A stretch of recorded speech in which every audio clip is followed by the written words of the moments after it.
Hi, everyone. So here we are. We're going to finish up our reading remediation, talking about reading comprehension.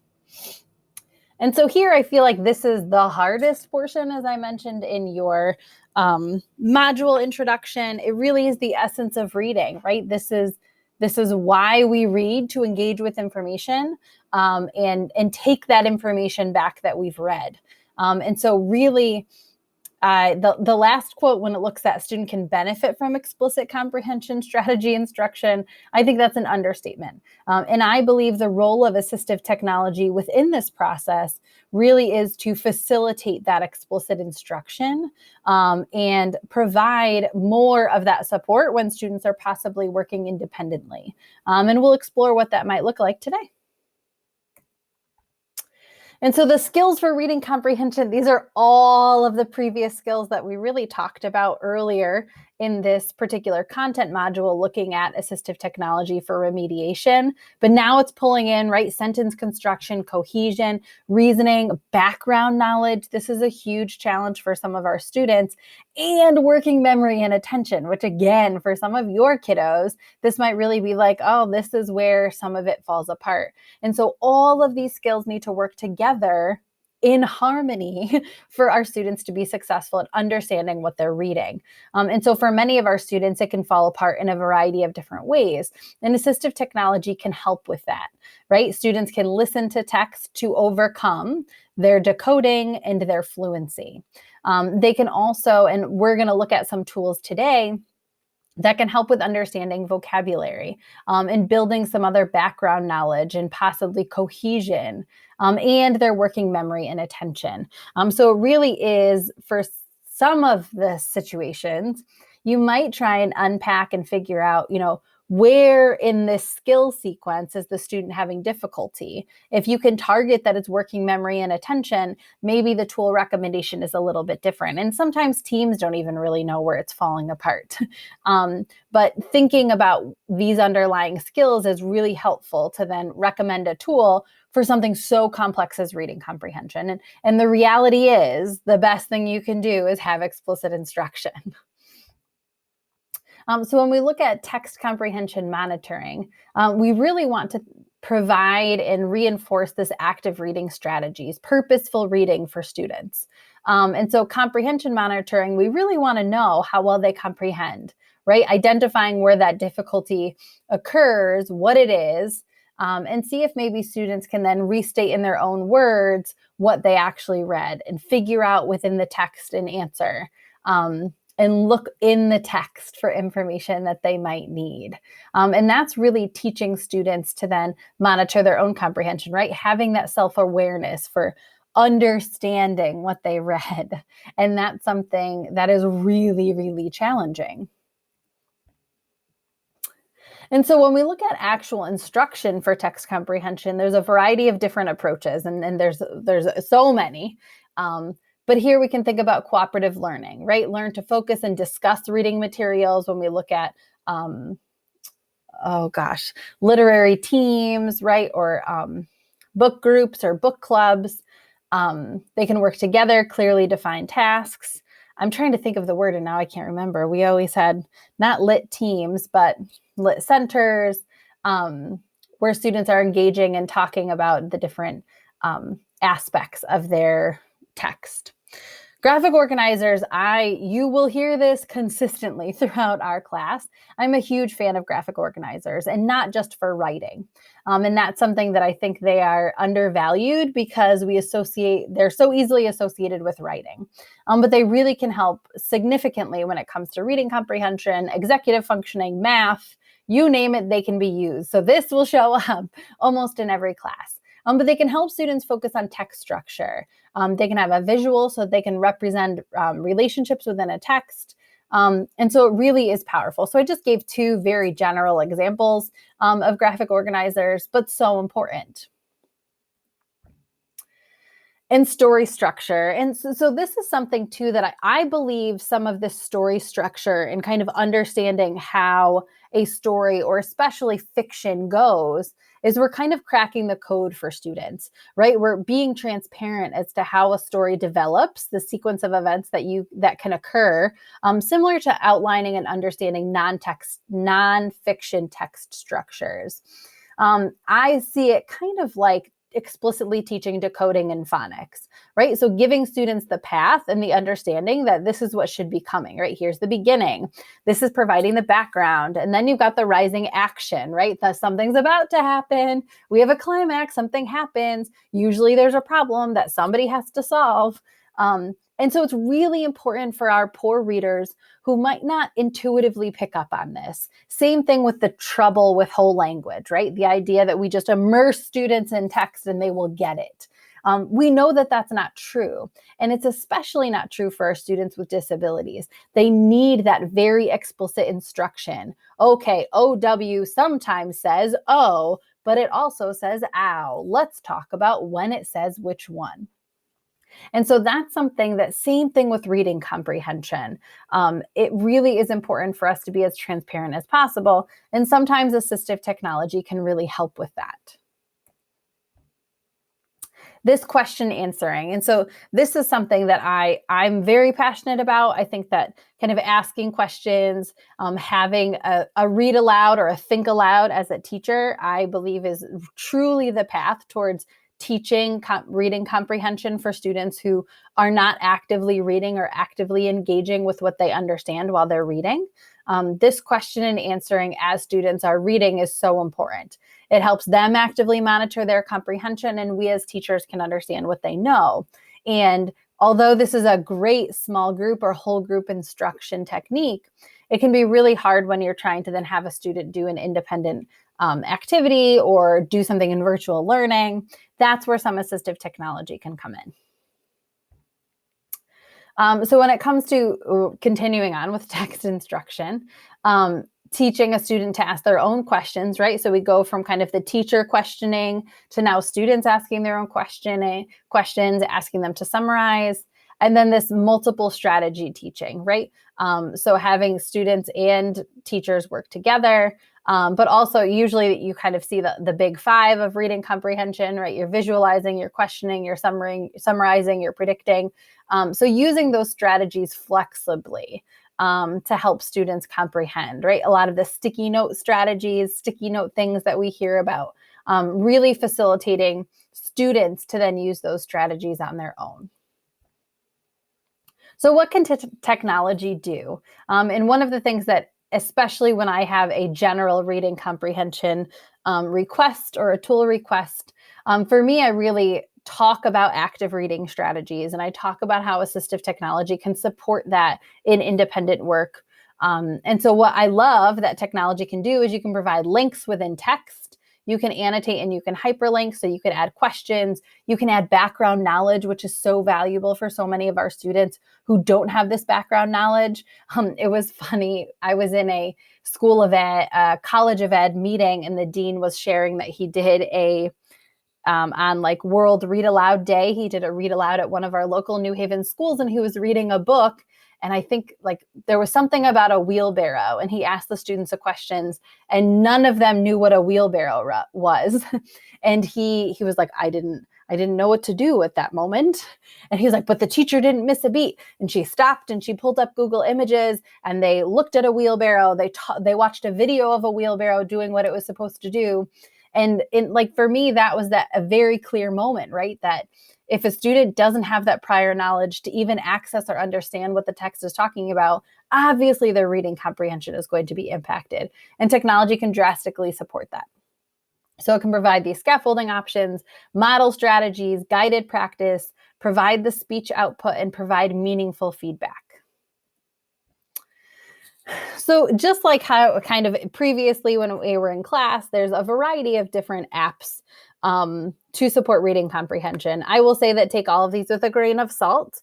I don't think there are any particular teaching reading comprehension apps that are fabulous.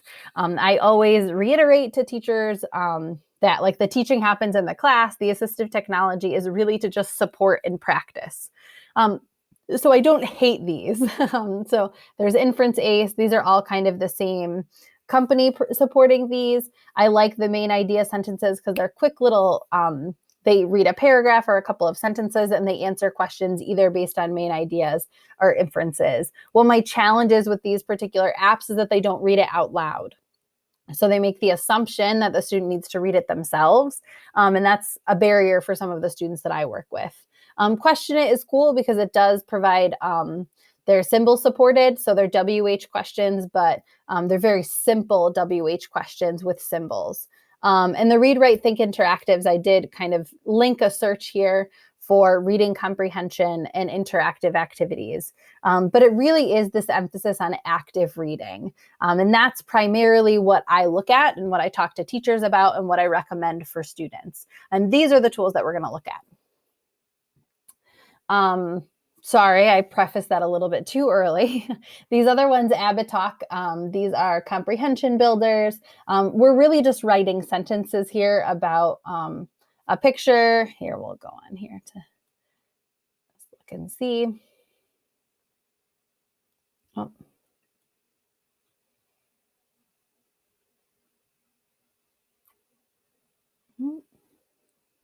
Here it comes. And so this is very similar to the Abitalk, the vowels and the phonics one that we looked at.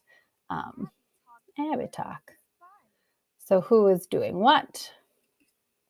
So what is the girl holding? And you can see that not only does this have, you know, you're pulling a sentence together. Oh, what is the girl holding? I'm not even answering the question. She's holding a ball. But fabulous. What is the girl doing? And so whenever I get it wrong, I can keep getting it wrong. It gives me that horrible noise. She's holding. She's holding. Is holding. So, I mean, this really isn't teaching me. It's not teaching me anything. It's assessing. But that's what's really important to kind of identify is what a teacher wants, right? So this isn't teaching me to understand what's happening here. It's just assessing, do I actually understand it? Fabulous. And now it's asking me to make a sentence. And you can see that I've got the visuals go along with it. So it's color coded.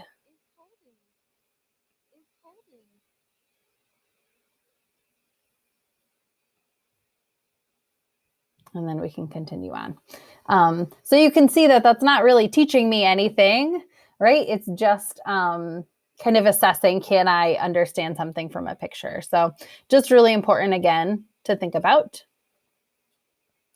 So a lot of the things that I talk about, as I mentioned with teachers, is like, how do you teach reading comprehension right now? A lot of schools do the sticky note thing. And I work with many students who have dyslexia and dysgraphia, and like sticky notes are quite possibly one of the worst things that you could be writing notes on because there are no lines and they're really small. And so I've had quite a few students where that is a barrier for them because teachers are using it to show that they've done their work, but they can't actually do it. So I've often recommended voice notes with Read and Write for Google for students to then add a voice note, but also teachers can do that as well. One of the best software that was available to actually teach reading comprehension was something called Thinking Reader. It is unfortunately not available anymore, but I have this video in here for you guys to view afterwards. Because what I love about it is that it does these think alouds, right? And so there are characters who go around and you can listen to their responses, but they have it was like big novels when we used to do like novels and grades, like Bridge to Terabithia. And you used this software program throughout the entire novel, and it was really well done. But unfortunately is not being made anymore. But there are some others that will kind of mimic that. So Actively Learn is one of my favorite supports. So we're going to go and look here. So if you're not familiar with Actively Learn, it is a website There is a free version and a paid version. So I'm in the free one right now. But what it essentially is that you can add content, or they have pre-created content for you. But you can see this is a website here. And so there are highlights. And what happens over here on the side is that you as the teacher can provide additional information, and you can craft this in any way you would like. It can be providing background. It can be asking a question. Students can respond and add comments. And then you can also embed questions. And so here in some of their built-in ones, they actually already align to standards, which is fabulous. But you see here, and then I type in my answer to then submit it. So you can assign articles to students. And it really is a really flexible tool. So here's another one here where it was the Super Bowl. And so this, they also, if you download one that was already created, it gives before, during, and after reading strategies. But here you can see that they provide these really great point of reference, right? Building background knowledge. If you don't know who Tom Brady is, if you don't know who Rob Gronkowski is, looking at this very fierce, ferocious, right? So it can really help for some of our students who have difficulties with language. There's so many options. And so there are built-in ones, but you can also create your own, which I really love. So that's an example of Actively Learn. I'm not going to go through absolutely everything here, but these are just some tools that can really help with active reading. So I actually realized I messed up. I had Actively Learn here. Lit Genius is neat because the premise is that they're actually song lyrics, but you can do the same thing, embed comments throughout to really kind of pull in some background knowledge or add that thinking. Oh, I read this lyric and I'm thinking about this. I showed you Actively Learn. I want to show you Edit now. And this is one that I created just for like our class. This one kind of simulates like a Google document, what I think is interesting. But it also has this like heat map, heat vision is what they call it. So you can actually see where other students are working on it. Ooh, my looks a little bit funky here. There we go. Oh, it does not like my screen recorder. Look how silly that looks. Oh, maybe it's because I have it open already. There we go.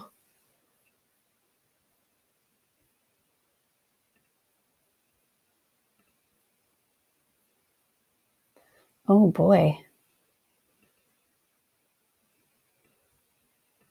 It really doesn't like.